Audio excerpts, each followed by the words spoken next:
All right. Well, I'm pulling a Catino. I'm not Rich Catino, but I definitely lay claim to the term pulling a Catino. But all right, my number four. Yeah, this one's definitely pulling a Catino, but it's a film that definitely crosses genres.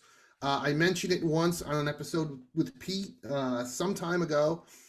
Craig, I don't know if you were there, but I saw this at an Exhumed Films 24-hour horathon, and it could be the single greatest movie I ever saw at a 24-hour horathon that I had never heard of before.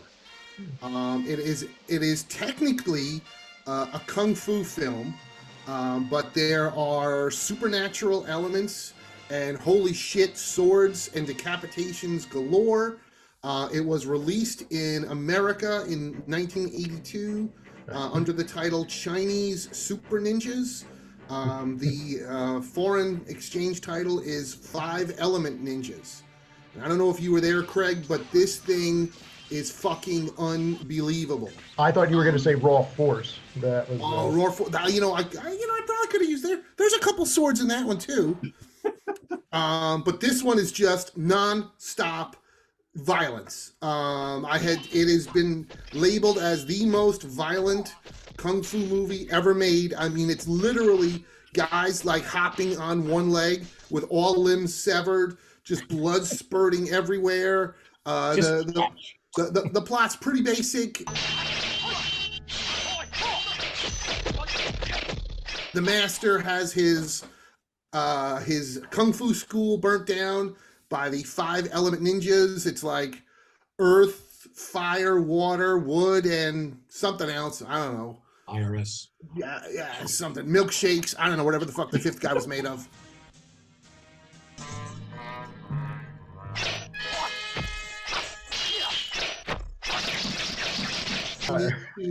The master needs to relearn how to fight off these guys, but unbelievably violent and gory.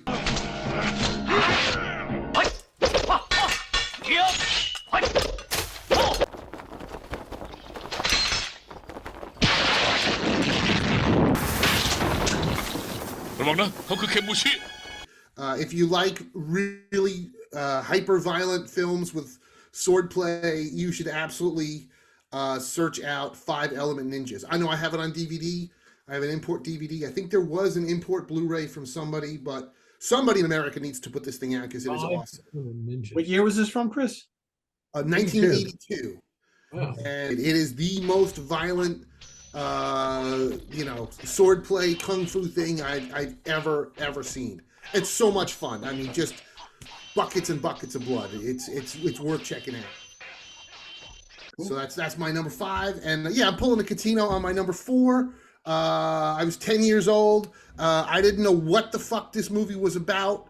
I had no idea, and I just begged my dad to take me to see a movie called Heavy Metal.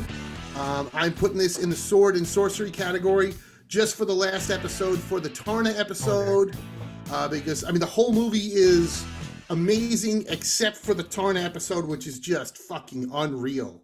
I mean, the hottest animated woman ever, going around just kicking the shit out of dudes, punching them in the face, chopping their heads off, riding on a fucking pterodactyl.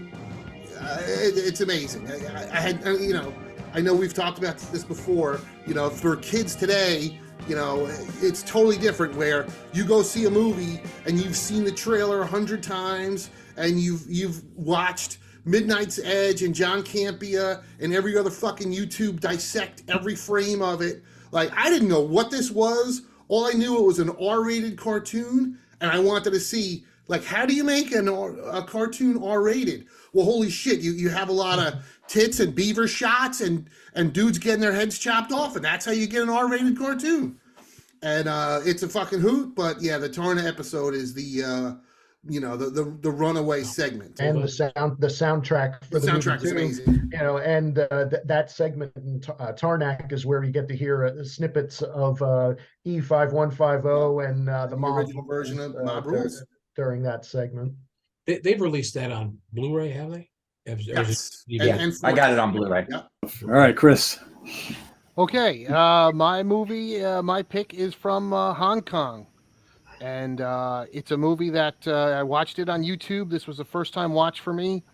I saved this in a to watch list about 2 years ago, and when I finished watching it, I was actually mad at myself that I had not watched it 2 years ago because I absolutely thoroughly loved this movie. It is trash of the highest caliber, and it's called Thunder of Gigantic Serpent. Thunder of gigantic serpent. A monster is unleashed and leaves a trail of devastation and death. From 1988, directed by Godfrey Ho, who's done lots of trash like Ninja Terminator. You want the Golden Ninja Warrior all for yourself. Look at this. Yes, that's my ninja star. Right? It's my ninja star. This is yours. It's short and quick and action-packed. The plot's very simple. A bunch of scientists come up with this formula that can cause plants and animals to grow super large.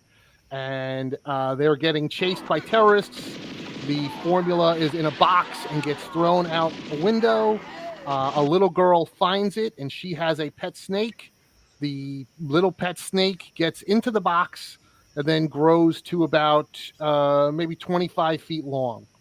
And I think the snake's name, I don't know what exactly the snake's name is, but it sounds like Mothra. And she says the name Mothra about 500 times over the course of the movie. Muscler. Yeah, all right. So you've seen it, Davey. Muscler, yeah. Yeah, I couldn't quite catch it, but this movie's fucking amazing. Terrorists and then the army are looking to retrieve the box with the formula. There's not that much snake action in the middle of the movie, but holy shit, there's car crashes, there's just tons of action, there's lots of shooting, people getting shot in the forehead, there's fist fights, there's kung fu. It's crazy. And then of course the terrorists kidnap the girl, and they must ask the little girl 20 times while they're slapping her, where's the formula? Where's the formula? And she's like, I don't know. But then the snake comes to rescue the girl.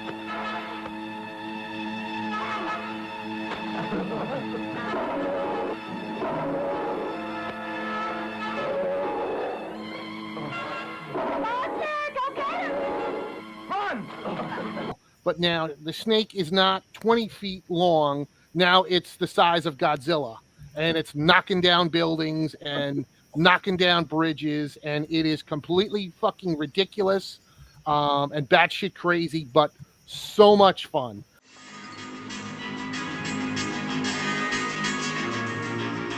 Go on, shoot. Make my day, punk. I hope somebody like Vinegar Syndrome or Severin or somebody finds the negative of this and puts out a nice Blu-ray or 4K, because I will pre-order this movie in a second. You can watch it for free now on YouTube. I highly recommend it if you like monster trash like me, and it is Thunder of Gigantic Serpent. Get Billy and his men to bring me the formula and bring it back to me. Will do. Once I get the formula, I will be in control of the world's food production. Think of the power I will have. Ha! Every nation on earth will bow to my will.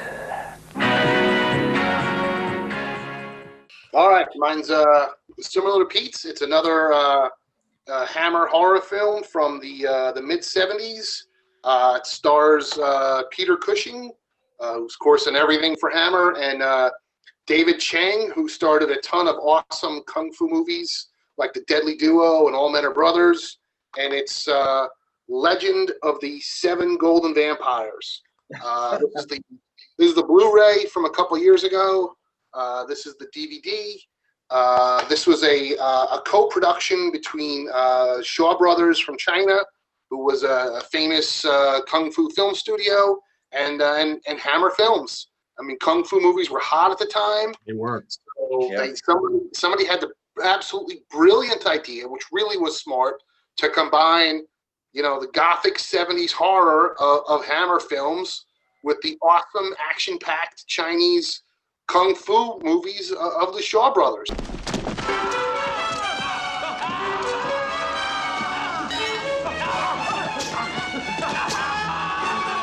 From Warner Brothers, who crashed the action barrier with Enter the Dragon, comes a new dimension in black belt thrills. I don't know how it did overseas or in Europe, but it was not a big hit over here. But man, this movie is so much fun. Long story short, it starts off with Dracula, unfortunately not played by Christopher Lee, because he apparently saw the script and was like, get the fuck out of here. He had tons of problems with Hammer anyway, because they kept guilting him into coming back and making more and more Dracula movies, even though he didn't want to.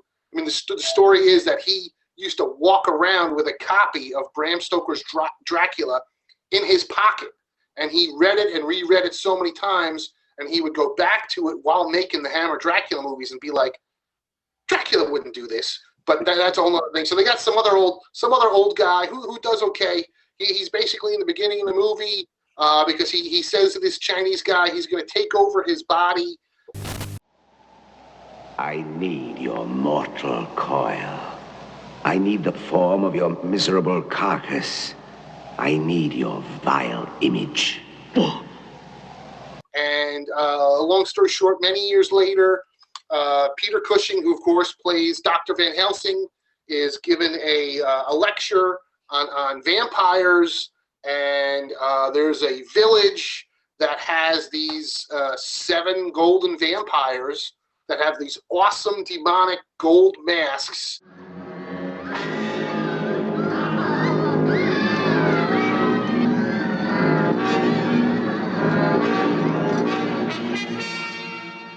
So Peter Cushing teams up with David Chang, and he's got a bunch of brothers and one sister, like they would say in the trailer, and they all head off to the village to fight the 7 golden vampires. And the movie's it's a hoot. It's a total mashup of Hammer Gothic horror and a kung fu flick. I did get a 35mm print of it, and we ran it at Hudson Horror, and man, people went nuts for it. I mean, they just loved it.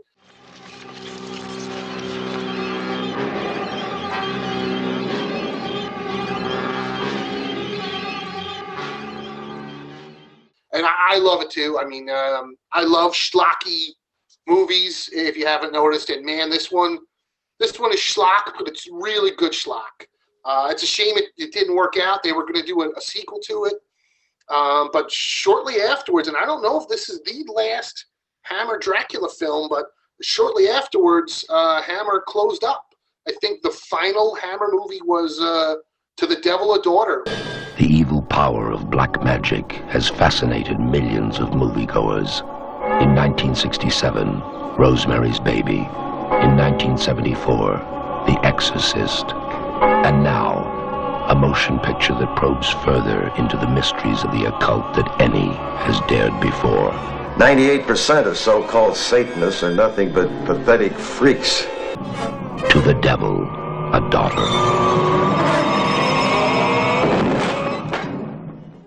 Yeah, that was this was probably pretty close to being before that. Yeah. So it's definitely, if you like kung fu movies, and if you like Dracula flicks, this is, or vampire flicks, because Dracula's barely in it. This is a good one. Yeah, that's got to be seen to believe that movie. Oh, I haven't seen it in a long time. I got to go back to it. It's a lot of fun, and I will say, Christopher Lee did not want to appear in that film. I think they were banking on him appearing, and so at the last minute, they got that other guy who nobody ever heard of before, who looks just like Christopher Lee, right? Like an older version. Yeah, he works. Yeah. And I mean, the stories that I always read was that the reason he kept coming back to do Dracula was because they guilted him into it. They're like, listen, they're like, and the money, of course, but they were like, listen, if the studio closes, all these people are going to lose their jobs. So all these nice people that you're friendly with, the costume designers and whoever else, and I mean, obviously him kept doing the Dracula movies, did helped keep them open for a while, but they closed shortly after this anyway. Yeah. Oh well, that's a good one. That's a Yeah, good it's one. fun. All right, so here's another older one, a 1960 what year? 1962, Carnival of Souls. This is a really great film that I had never seen before until I actually bought this sometime last year. And I love like kind of classic horror films, and I love like the Criterion Collection Blu-rays. I think they do such a great job, and I've always heard so many great stories of this. And this is like one of those real kind of like, I don't want to call this like basic, but it's a very minimalistic style film. It's not a lot of dialogue. There's not a lot going on, but it's like steeped in atmosphere.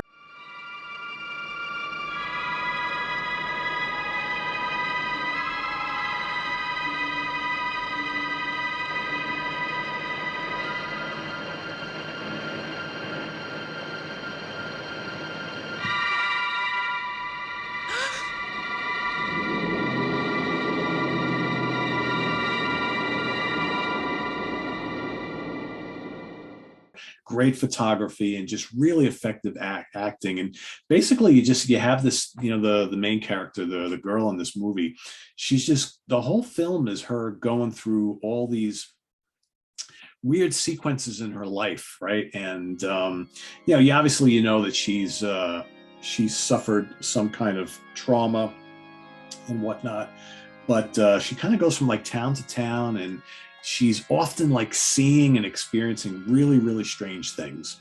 And the cinematography is good, and the camera work is so good in this movie, because there's this feeling of like isolation and paranoia throughout the whole film. And they make you believe in all these weird sequences that she's gone, especially the one at the carnival that she sees right alongside the water. And she keeps seeing these like weird beings and people that you start to think, well, are they ghosts? Is she actually seeing these people, or is she losing her mind? And then as the movie unfolds, it kind of takes you back to the beginning of the film, where they show like she's in actually like an auto accident where they kind of go off the bridge, her and a couple friends. And in the beginning of the film, that happens. And that's the trauma that she kind of went through, and she survives and just walks away from the accident. Everybody else is dead, and she walks away and just starts drifting and going from town to town and place to place. It's actually a very, very cool film. One of the great unsung horror films of the 60s.